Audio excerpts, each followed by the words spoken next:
Ahoy, mateys. This is Caitlin, aka Queen She-Wolf. Hey, this is Jamie, aka JD Star 88. So today for our second podcast, what we are going to talk about is probably a couple of things, but big one is, like we said, the allies in the future. Woo!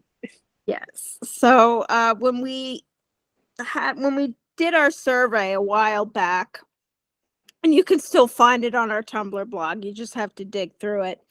But we did have a question of where would you like the LI and MC to end up? Do you want to see them in the past? Do you want to see them in the future? Or do you want to see them alternate?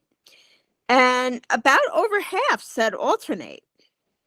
I guess probably because people thought, oh, I didn't think that would be an option.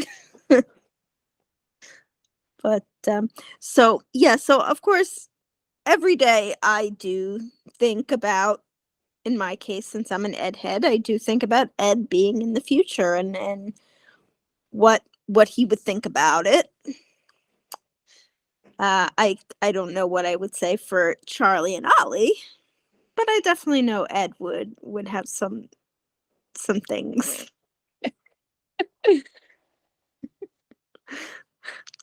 But of course, our MC lives in New York City, and New York City is quite a city. I love it. But of course, obviously, every time I leave New York City and I go to another American city, I expect it to be like NYC, and then I'm like, oh no, this is like a small town. And I think also, another thing that I always think about now is, I hate going to the supermarket. I find it to be a chore. And I learned that actually when I worked at Costco during college, that it's a chore. That's why, like, everybody that goes there is just in a bad mood because everybody has to eat. But I always thought that Ed, and I even said this in my own fan fiction, that Ed would like going to the grocery store. Just going down the spices aisle. Like, all the things that he looted are now for the masses. Sugar, chocolate, what else? all those luxuries. And fruits and vegetables as well. Fruits and vegetables. I don't know.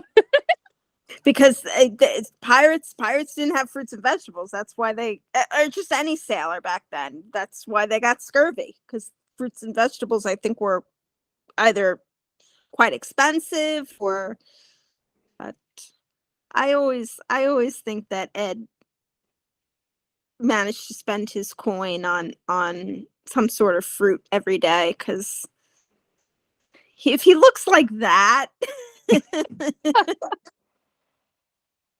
But, Yeah, he is a beautiful man. yes, he looks like that. Yeah, without like your teeth falling out or something, or your skin is damaged from the sun, or he must have, like, what's Henry feeding him? Whatever Henry's feeding him, probably the rest of the crew isn't, because like in chapter 1, they're all like, Henry's food's not the greatest. Oh yeah. Yes. Yeah. So I always think that they, at least in my fan fiction, I've had some sort of fruit in his diet to keep him alive, and in good shape. But another thing that I was thinking about, actually, because I just finished an art project. Two things. I finished an art project regarding Ed and male MC, and I'm also playing Ed and male MC in The Sims. I have me and Ed in The Sims, and then I have Ed and male MC in The Sims. But this is my life. But I was thinking, and I said this on Reddit, and I said it on our Tumblr. I really do believe, and actually also fans asked us, do you think, what's your head canon after the first book? Do you think they went into the future? And at least for me, I say absolutely. For Ed and Male MC, absolutely. Because here's how. They adopted a child, and Male MC said the same thing as female MC. Oh, you haven't stopped smiling since his birth. Now, in the 18th century, what woman would allow two strange men in a relationship with each other, watch her give birth, and then give her baby to them?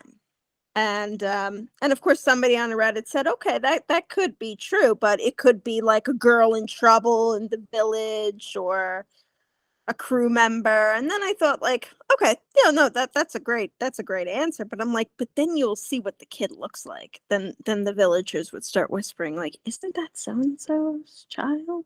And Yeah, people love to gossip. people love to gossip. So yeah, so I do think that at least for Ed and Male MC, they went into the future to get that baby. And Ed even said something like, oh, I never thought it would be possible for us to be fathers, and I I'm glad you pushed for us to adopt. So it's got to be like Male MC was like, okay, let's have a baby. Let's go into the future and get a baby. We're allowed to get one. Let's just put some nice pictures of us and nice pictures of our apartment, and we'll get approved. And it's that. So yes. And so I think about Ed in the future all the time. All the time. What would he do? What would he what would he think about this world? But I think another thing that I think Ed would probably like, and Charlie too, but I think another thing that they would like is the social norms and the equality that we have, and sort of like the power to the people. The pirates, and I learned this like from, I think it's called The Last Pirate Kingdom on Netflix. It was like a little mini series, docu-series. And it was about how pirates pretty much established their own democracy. And a lot of pirates had a certain code, or a lot of pirates took a vote on what to do. I mean, even that was in, I think, the first chapter, where Charlie said something like to Bob, like, no, we voted for Ed to be captain. Also, equality. Like, I know, okay, Ed and Bob allow women on their ships, but Charlie did say, oh, it depends on the ship. It depends on the ship. And another thing is, pirates were very liberated with their sexuality. And that I think I will save for in a discussion in June for Pride Month. We'll discuss that. And what else? Oh, it's Black History Month, so this is, well, it's always a good time to mention this, obviously. But in the spirit, of course, of Black History Month, there were a lot of Black pirates. And a lot of them, of course, were runaway slaves, or some pirates even, I think, liberated slave ships. But they did it not because they thought that slavery was immoral, though. They did it because they needed more men. Slave ships were big and fast, and they did loot the ships, but not necessarily for the people. But yes, so it was quite common to see Black pirates. They pretty much had the same status you know, like, you'll only be treated like shit if you're a dick. You know, you only be treated like a shit. You only be treated like shit if you're mutant as dick. That's the same thing for the pasty white guy. You know, it doesn't matter. It doesn't matter.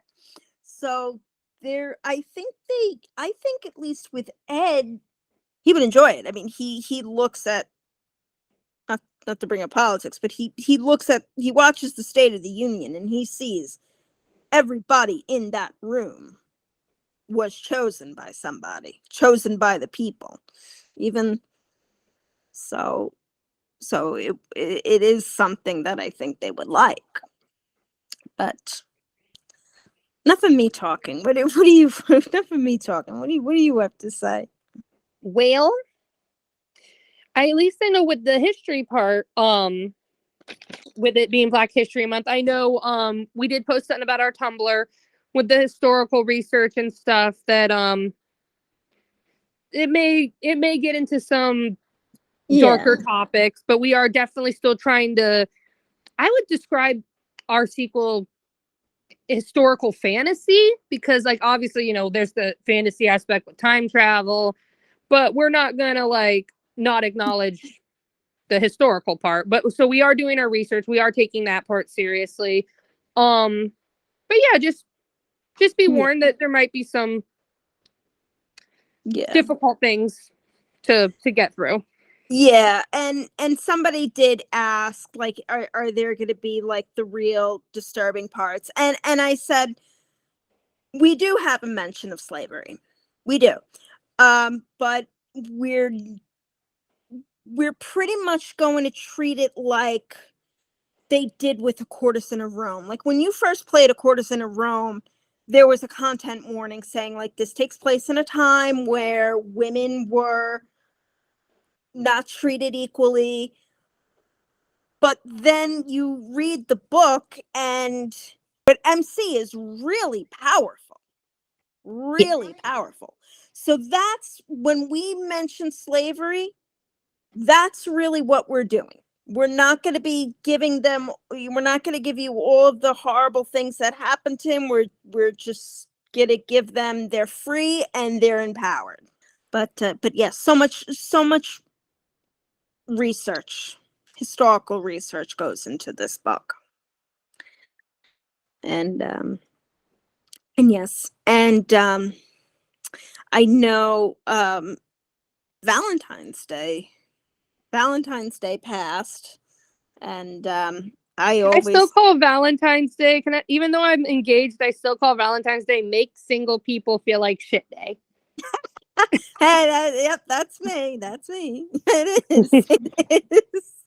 It is. I listen. Even when I was in a relationship, I say it's bullshit. It's like I gotta say, it's my second least favorite holiday, because I'm like, it's so commercialized, and it's why do I need to choose one day to say I love you? I say it every day. The best part is Valentine's Day, at least this past year, it fell on Taco Tuesday. That's good. I mean, yeah. The reason why, and somebody asked this on Reddit, like they want more of like a longing or a slow, gradual falling in love. And I did say, well, if you do the Ed route, it is. I mean, he is very hesitant, and he has a good reason. It's because he says like, oh, if the Admiral finds out about you, you're not going to be safe. And as I got older, to me, those are the beautiful love stories that just take its time and just let it happen. Because I've just noticed that a lot of them, at least in my personal experience, if you're head over heels and you're seeing everything in rose-colored glasses, and I got this line from the show BoJack Horseman, when you look through rose-colored glasses, all the red flags look like flags. So that's what I love about falling in love with Ed, because it took its time. But why do you love romancing Ed? So that love interest that's like always standoffish, it is very that is attractive to me, because they're standoffish because of the love that they have for the character. They're not standoffish because they're like, I'm just gonna be a turd and not pay attention to you. Yes. It's like, no, I'm this. And so when you crack their exterior and like start to get to know them even better, it's like those little moments become so much so much more romantic than to me. Exactly. And it's, at least with Ed, I know some people say, oh, standoffish, that means that they're a dick. No, I mean, there are, in the Choices universe, there are allies that are standoffish, but they're dicks. I won't mention, just to avoid controversy. But Ed is standoffish, but it's also, I also get the sense like it's also a professional. It's a professional reason. Okay, this I am the captain and this is a crew member of mine. It's like, this person works for me. Yeah, you're like, yeah, this person's not going to sleep with the boss to get ahead or something, or whatever. But that's why I also love Ed, and I do go for the sweet allies. Like I do, like King Art from Guinevere, even if he didn't look like Kurt Cobain. you know? But he was very sweet. But I mean, of course, Guinevere was already betrothed to him, and it was more of a sense of, we're betrothed. This wasn't our choice, but I want to make you comfortable. I want to make you comfortable, even if there is no love, even if you do love somebody else, because this is just strictly a political marriage. But despite this being a political marriage, you should at least be treated with respect. So that's why I give King Art a pass. But like, in my experience, like the guys that just like, oh my God, wow, you're pretty, you're this, you're that. I'm like, okay, all right, yeah. Why don't you just, I don't know, hang around with me for like, I don't know, maybe another few days, and and see if you still feel the same. Hang around. See, when my fiance and I met, we were co-workers, and we started off as friends and just kind of let it blossom through that. And I think that's another reason too that I like, and when I used to play Choices, I used to always go for the ally that you could kind of build that connection with, not just one right off the bat that's like, hey, I like you. It's like, okay, let's get to know each other. I mainly go, majority of the time, I do go for the ones that are forced. And then sometimes, like, I do, I do I do regret it at the end, because I'm like, man, I should have gone for that one. But and I will say this. The first time I played DS, I did have a hard time choosing between Ed and Ollie. And I was starting to go for Ed because I was so fucking tired of waiting for Ollie. Yeah. And then, I told Ed that I kissed Ollie at the market. and Ed got jealous. And then I felt like I was cheating on him, but then I was like, wait a minute. You said that you did not want to get in a relationship. And then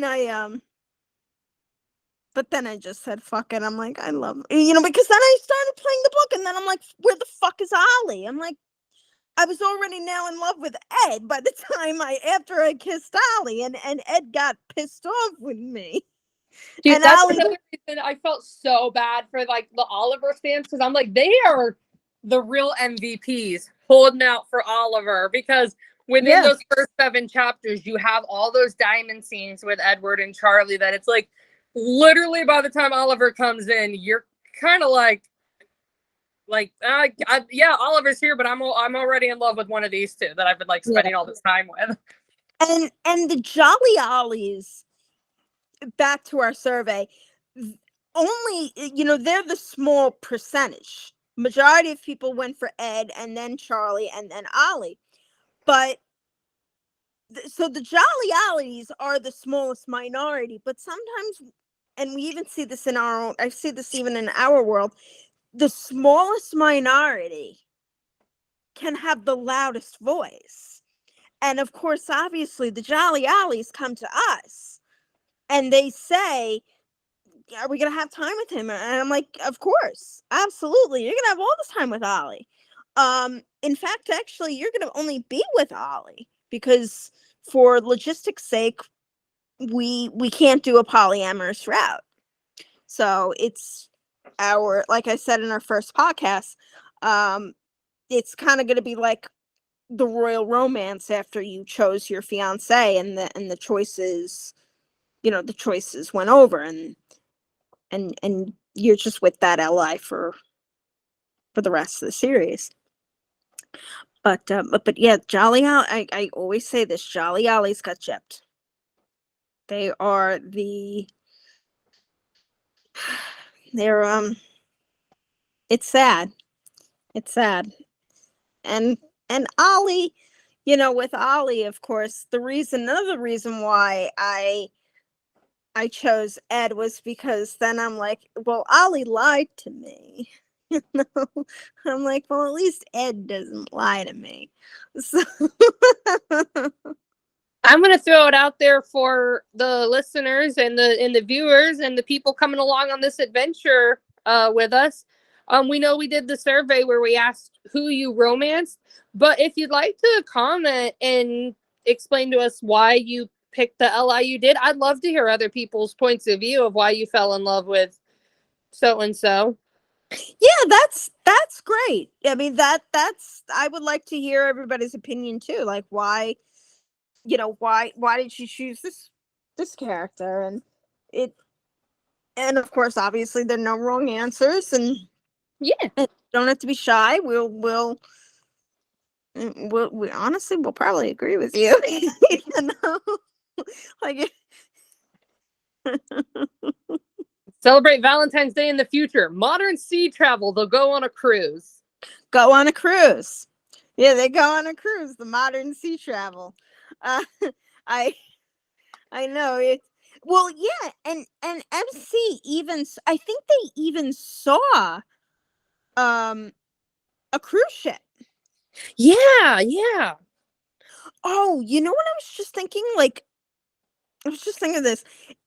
The LI and MC on a cruise, I guess some of the characters from Rules of Engagement are there. Like, like the party girl's sisters, the catering company she works with, or that guy that loves the birds. I haven't played that. I haven't played that. The guy that likes the birds that started to date the nasty cousin. What was his name? Chaz. He had red hair. He loved birds. Chaz. His name was Chaz, and he liked birds. Yes, and Ed and MC. Well, I guess probably since they can't bring their burb, but they talk about their burb to Chaz like they're proud parents. Well, actually, they're not like their proud parents. They are proud parents of a parrot. And then they talk shit about Bob's burb. And then Chaz says, yes, that bird, that I think it's some kind of cockatoo, some kind of cockatoo. I forget. but yeah, he says, oh yeah, those burbs are nasty. Those burbs are obnoxious. So I guess that means in my own personal fan fiction that MC's parrot had really bad taste since MC's parrot ended up with Robert's parrot. Well, I think, the thing is, I think, with Bob's burb, I mean, he was the only burb that was around.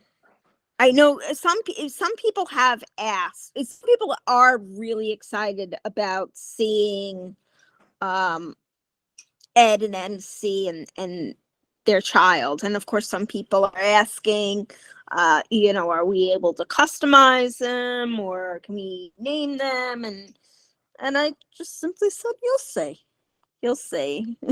we we hope you're satisfied with what we had planned. I mean, we already have a specific plan and we're not changing it, but we hope everybody gets some sort of enjoyment. Yeah, that's the main goal. Is we want to have this adventure with all y'all. Sorry, that's my Georgia coming out, with all y'all's, and yeah, come along for the ride. And if we all take away something from this, then I feel like we've done our job. And another thing that I think about with the LI and MC in the future is that this is their domestic life. Like, I know, of course, obviously, I mean, it's just the past 3 years alone, obviously, it's been shit for the world, but it's still at least maybe a little bit safer to raise their children.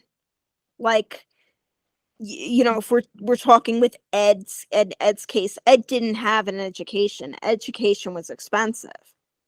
So in order to have a child learn how to read and write for free, that's amazing. Or a child that is able to get vaccinated from horrible diseases, or diseases that don't even now exist because of vaccines, like smallpox. I know in my fan fiction, Ed's mom died of smallpox, and he was amazed when MC had said, we eradicated that, and he was like, oh my God, nobody can die from what my mother died of. And what else? I mean, modern medicine. Also, they have no known enemies in the future, so they're pretty much safe. And yeah, and I know with my fan fiction, I know I wrote a scene where Ed was kind of a little conflicted of what a 21st century wife should be like. And MC, when he found out, like, she was on birth control, or she was with another man during their break because she didn't know if she would come back to see him, she said something like, oh, if Charlie did this, you wouldn't care. And he says, yeah, I wouldn't care, because Charlie's my quartermaster. She's not my wife. Whatever she does in her own private life is not my business. What is my business is what she does as my quartermaster. But he says, of course, you are my wife, and I have to know what you're doing. I have to know that you are doing these kinds of things to your body. And of course, obviously, she really let him have it, and he pretty much changed his mind. And then when he comes into the future, it is kind of a learning curve for him, because he does, she's now out working. She's not taking, she's not coming home, making dinner, and, not cleaning. everything, all of that has to wait until after work, after she comes home to work. And of course he's just kind of having trouble adjusting, because that's just how he was raised. That was just the time period he was in. So I also kind of even like to somewhat include that even in our sequel, despite him, he'll come around. He'll come around in our sequel, but but like I always imagined Ed to be like very gentleman, like a very gentlemanly pirate. And I said this, like like in chapter 3, you have a shit husband. If you have a shit husband, your husband is shit for abandoning you. So yes. So that is, I mean, that's how I view Ed. Of course, obviously, I know people will disagree with me and say, like, why are you making Ed to be such a misogynist fucking piece of shit? And I'm like, well, at least he comes around. He's just a product of his time. That's all. And what really matters is, and with anybody, as long as you can just get with the times and realize that times are changing, and sometimes it's for the better. And at least in my fan fiction, Ed does realize that it's better. It's better that she works because she has some sort of purpose. She's bringing home money, and she's feeling good about herself. And Ed even wants to cook dinner for her, and he says, "Oh, times have changed, Miss Bellamy. Husbands can cook for their wives." Oh. And I'll tell you this, men, I will tell you this. Women love it if a man can cook.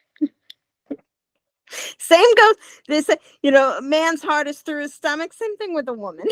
At least with me. At least with me. Brian can't cook. Oh, really? He can make like salad and burnt cheese. I'll tell you this, and this is something for Ed and Ollie. My dad loves food. My dad adores food. But he didn't know how to cook. And then he learned from my mom. And now my dad is such an amazing cook. and my dad has been with the chef for about 20 years as well. After he divorced my mom, years later, he started dating the chef. And now, of course, there's always some sort of cooking going on. And my dad loves food. So, so Ed pretty much took my father's advice. Learn from your wife. And maybe Ollie would take that too if he has a female MC as well. And maybe even MC with Charlie. Maybe let's see if Charlie can cook. She grew up with Dorothea. She was in the kitchens. She must have learned how to cook. Right? Did I lose you? Whoop. Sorry, I could actually cut out for a minute. I was like, oh. Okay. Yeah. Milkshake. That's why. She was, do not touch that milkshake. Oh, milkshake. Oh, milkshake. My obnoxious kitty. Cats, it's something funny. I read online, like cats, it wasn't, a lot of people, of course, the stereotype is a parrot. A lot of them had cats on board just to kill the rats. Yep. So I thought about this, of course, and I'm sure like everybody's gonna, now if I say it, I'm sure everybody's gonna say, yes, please let us adopt a cat. Yes. You kind of opened the door to that one. All right. No promises can be made, unfortunately. It's just an idea. But we're these ideas just flow with they me. really do. Yeah, with us, there's something that I learned from George R. R. Martin. He says there are two types of writers. There's an architect and there's a gardener.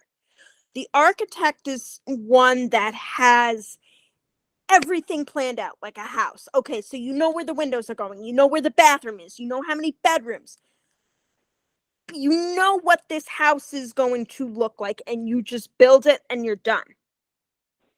Gardeners are the ones that just let their story grow. They know what it's going to be. Like when you plant a seed, you know what it's going to be. But it takes time. You got to take care of it. You got to maybe switch up its habitat, or whatever. And that's what George R. R. Martin is, a very, very, very a tedious gardener. And I say I'm a gardener as well with writing. So this is what happens. Like I'm just sitting here and I'm like, let's see. We have a year away from this project to be released, and I think maybe I want to add a cat. We got these other things to do. We got these more important things to do. And I say, let's add a cat.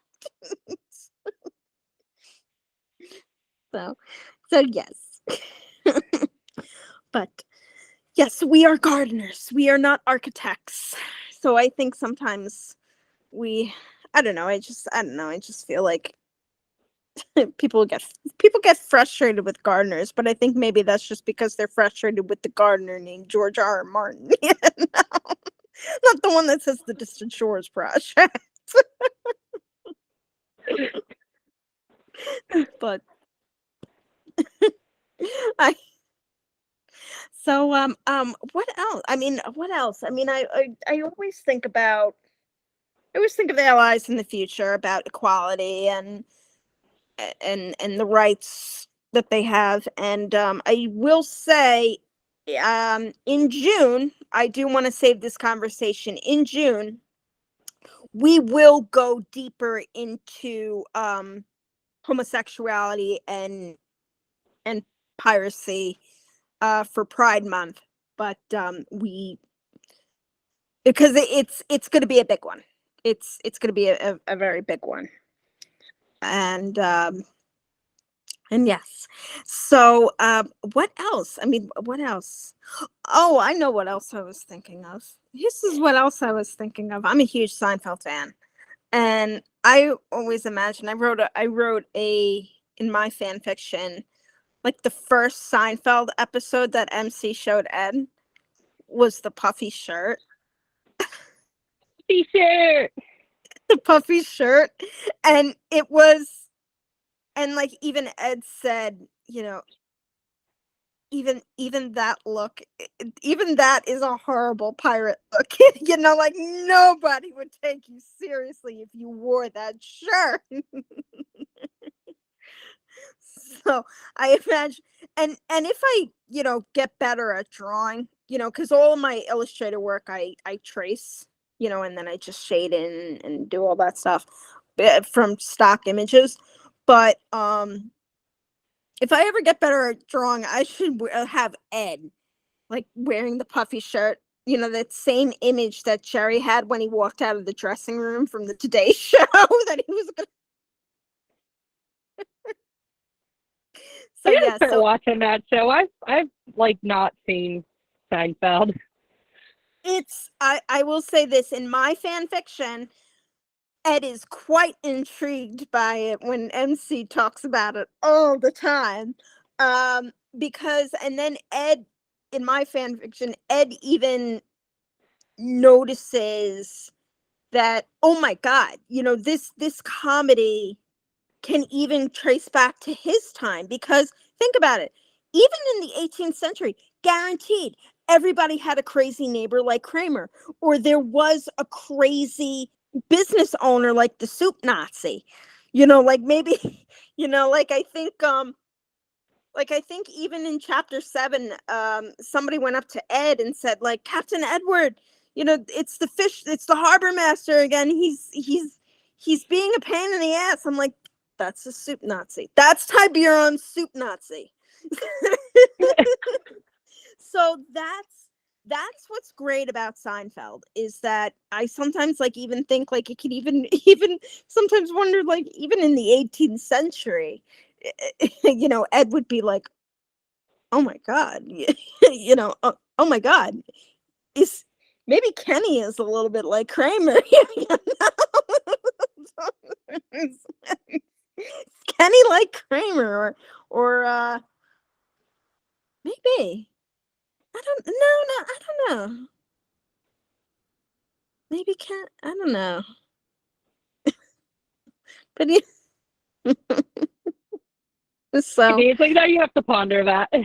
I know now I had to ponder that. Like, yeah. So Ed and Seinfeld, and he watches House of the Dragon, and unfortunately, MC probably introduced him to Game of Thrones because it's season 8.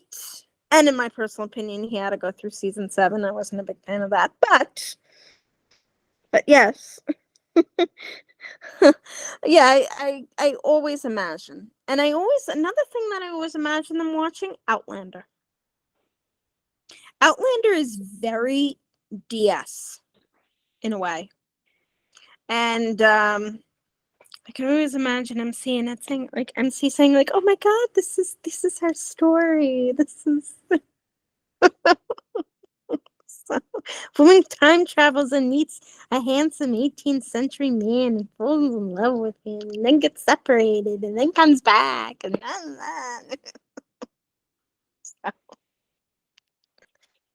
so that is, I don't know what else to say. Do you have anything else to say, or? No, I think cannoli. Don't touch that. What is your baby cannoli doing? Your guinea pig, your baby. He tried to chew. We don't chew that, honey. There's your chew toy. Tried to chew mommy's phone cord. Oh my God, my babies chew on the bars of their cage. Yeah, that's all they do, my babies. I don't know why. Ray and Leanna. He has his chew toy right in front of him, though. I'm like, your toy is right there. Your toy is right there. Yeah, I know. Yeah, mine have chew toys. They don't want their chew toys. They want their bars. They want their bars. They want their bars and their cages. I'm like, why? But yeah, no, we're good. We're good. Got him away from that. Yeah, I'm telling you, guinea pigs. I'm trying to think. I think guinea pigs could put Bob's Burb into submission. They can. Oh, they can. I'm telling you. I think even guinea pigs could bring the Admiral to his knees. I'm serious. I'm fucking serious. They're 2 pounds and they're so demanding. And then it's like, you know, I'm wondering, like, now I'm just thinking about it. Like, the Admiral deals with these little creatures, probably smuggled in from like a ship from South America, you know, cutting through in the Caribbean and going to England. And he's like, I resonate with these little creatures. They're bossy. They're ruthless. They're scheming. I must have all of these guinea pigs. And then he has like a whole navy of guinea pigs. My guinea pigs. The Admiral. And that's the thing. And then it's like, well, Ed, would you really? Okay, you could take down the Admiral, fine. But don't you dare hurt his little guinea pig navy. Hurt his little guinea pig navy. They'll soon find out that the Admiral was shit. And then they'll turn to you for food, and then you'll start worshiping them, and then they'll be the captain of the ship. Oh, I am the crazy guinea pig lady. I really am. I take such pride in being the crazy guinea pig lady. And PB is ever listening to this, PB needs to make guinea pigs an adoptable animal. They do. So, all right. So Anything else? I don't know. Anything else? I With that? am. I'm good. Alrighty. Well, so that is it for. I guess that is it for our second podcast. Thank you for whoever wants to listen to us ramble.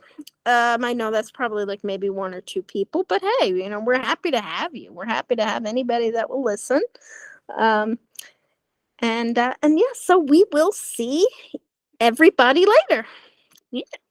Have See a you good one, guys later. friends. Alrighty.